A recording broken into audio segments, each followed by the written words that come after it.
안녕하세요. 여의도 정림의 경제평론가 권혁주입니다.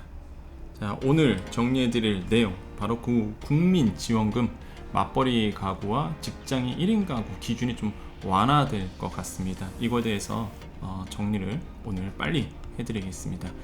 자, 오늘 정리해 볼까요? 맞벌이 국민지원금 기준이 완화될 것으로 보고요. 직장 1인 가구도 마찬가지죠. 그 기준이 완화될 것으로 보고 있습니다. 이런 분들에게는 굉장히 희소식이다라고 말씀을 드리겠고요. 자, 상세하게 알아보겠습니다. 자, 정부는요, 맞벌이 가구는 이제는 혼자 버는 가구보다 국민지원금 지급 기준을 좀 완화하는 것으로 이제 검토를 하고 있습니다. 오늘 이제는 홍남기 부총리께서 이야기를 했기 때문에 지금 기재부에서 준비를 이미 하고 있고요.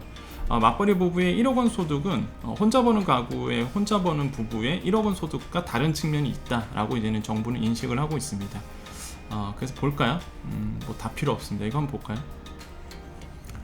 자, 맞벌이 가구가 기준 종이 소득 180%로 본다고는 550만원 넘어가면 못 받습니다. 국민지원금 못 받아요. 그런데 이번에 1분기 통계가 나왔습니다. 이번에 그 통계청에서 통계가 하나 나왔는데 그 1분기에 전국 맞벌이 가구의 월평균 소득이 660만원으로 나왔습니다. 550만원 기준 당연히 상회하죠. 못 받습니다.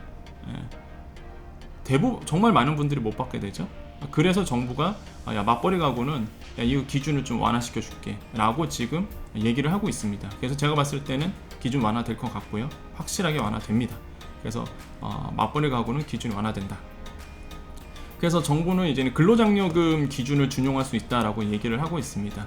근로장려금 아시겠지만은 뭐 자녀장려금, 뭐 근로장려금 어느 기준 소득 이하이신 분들에게는 이제는 부조사업이죠. 말 그대로 정부가 지원해주는 사업인데 혼자 버는 가구 같은 경우는 3천만 원 미만 소득을 기준으로 하는데 맞벌이 같은 경우는 그걸 또 완화시켜 주잖아요. 3,600만 원까지 미만의 소득에게 근로장려금 주죠. 이런 것처럼 국민지원금도 이런 부부 맞벌이 부부에게는 기준을 완화시켜 주겠다라는 거고, 이거에 대해서 이제 근거를 이걸 갖고 온 거죠. 야, 이미 이렇게 하고 있으니까 타당한 합리적인 정당성이 있다라고 얘기를 하는 겁니다.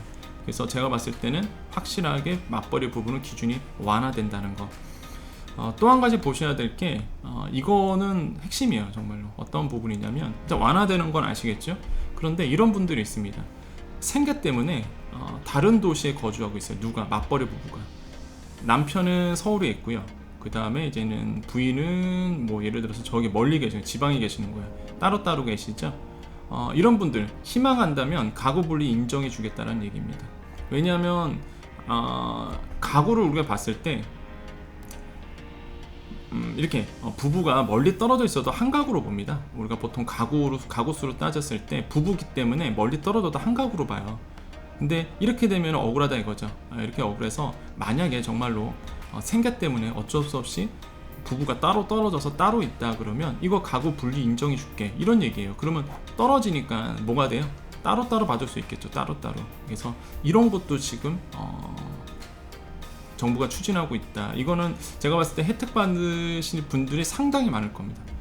저 같아도 따로 떨어뜨리겠죠. 만약에 따로따로 살고 계신 분들이라면 이분의 소득이 합이 기준점을 넘어간다 그러면 분리시켜갖고 따로 받겠죠.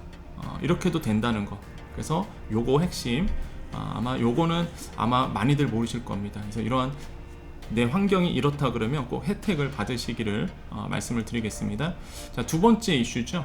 1인 가구도 국민지원금에 대해서 좀 완화된 부분이 이제 마련되고 있습니다. 왜 그러냐면 이것도 통계가 나왔어요. 자, 1인 가구 기준 중위 소득 108%면 320만 원 넘어가면 못 받는다는 얘기죠. 근데 그 통계청에서 이번에 나왔습니다. 40세 이하의 취업자 중에서 1인 가구의 올 1분기 평균 소득이 350만 원이래요. 이거 넘어가죠. 다시 한번 40세 이하의 그 직장 다니신 분들의 1분기 월 평균 소득이 350이라고 통계가 나왔습니다. 이건 제가 얘기하는 게 아니라 통계청에서 나온 얘기죠. 국민지원금 320만 원 이거보다 넘어갑니다. 못 받아요, 이런 분들.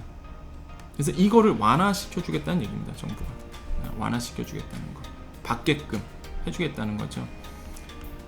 근데 왜 이게 그 320만 원이 왜 나오냐면 제가 여기다 써드렸지만은 1인 가구라는 게 꼭 청년 1인 가구만 있는 거 아니죠. 50세 이상도 1인 가구가 상당히 많습니다. 실제 작년 10월 기준으로 1인 가구를 통계를 봤더니 전체가 한 621만 가구라고 해요. 아마 이 영상 보시는 분들 중에서 본인이 해당할 수도 있겠죠. 근데 그 중에서 50세 이상 연령이 40%에 달한다고 합니다. 근데 문제가 뭐냐면 65세 1인 가구의 월 평균 소득이 128만 2,510원이래요. 안타깝죠. 여러분 이제 은퇴하시고 나서 65세의 1인 가구 혼자 사시는 분들의 월 평균 소득이 128만 원이라고 합니다. 통계청에 의하면. 그러니까 이런 분들이 있기 때문에 1인 가구의 기준적인 소득이 내려가는 거죠. 40세의 이전에 있는 1인 가구의 취업자들은 소득이 높은 반면 장년층 같은 경우에 소득이 낮기 때문에 평균적으로 내려갈 수밖에 없는 구조입니다. 자연적으로 40세 이하의 취업자들은 기준선이 높기 때문에 못 받게 되는 거죠. 그래서 이러한 문제가 있기 때문에 정부는 이제는 이 범위를, 이 기준선을 좀 높여주겠다라고 이제 얘기를 하고 있고요. 제가 보았을 때는 그대로 범위가 인정이 될 것 같다, 그러니까 완화될 것 같다라고 봅니다. 예전에도 제가 5차 재난지원금 소개했을 때 가장 큰 문제가 뭐라고 했냐면 대기업들 다니시는 분들 직장 1인 가구 억울하죠. 대거 탈락할 위기가 있는 거고, 또 한 가지 재산이 없어요. 부모에게 물려받은 재산 하나도 없습니다. 근데 열심히 공부해서 좋은 직장 들어갔어요. 이런 청년들, 이런 분들 소득이 높다는 이유만으로 지원금 대상에서 배제될 가능성이 굉장히 높게 되는 거죠. 그래서 이제 정부가 이런 완화를, 기준을 지금 마련하고 있다라고 보여집니다. 자, 정리해드립니다. 자, 그래서 한 번 더 정리해드리면 맞벌이 같은 경우에는 국민지원금 기준이 완화된다. 직장인 1인 가구도 국민지원금 완화된다는 거 거의 지금 확실시되고 있다. 왜? 기재부에서, 제가 정치권에서 얘기하면 소개를 안 해드립니다. 전 정치권에서 얘기하는 거 얼마든지, 정치인은 뭐예요? 입맛에 맞게끔 변할 수 있기 때문에 저는 정치권에서 나온 얘기는 정리를 안 해드립니다. 어차피 바뀌기 때문에. 근데 기재부에서 나온 얘기는 사실 다릅니다. 기재부에서는 어느 정도 시그널을 주거든요. 항상 이렇게 될 거야 라고 미리 던져줍니다. 거의 확실시하게 되죠. 그렇기 때문에 기재부에서 나온 얘기이기 때문에 제가 설명을 정리를 해드렸고요. 저는 여의도 정리맨이고요. 정확하게, 신속하게 궁금한 내용을 여러분께 정리를 해드리도록 하겠습니다. 시간이 없으신 분들을 위해서 초반에는 정리 깔끔하게 해드리고 뒤에 부분은 그거에 대해서 자세한 설명을 해드리고 있기 때문에 앞으로 여러분 제 채널을 구독하실 때 그렇게 보시면 되겠습니다. 그리고 설명 부분에 제가 그 큐레이션이라 해서 시간 목차를 달아드렸어요. 많이들 모르시더라고요. 목차 보시면 원하시는 부분만 찍으시면 그 부분으로 이동하니까 그렇게 보시면 되겠습니다. 자, 여기까지 여의도 정리맨 권혁정이었습니다. 감사합니다.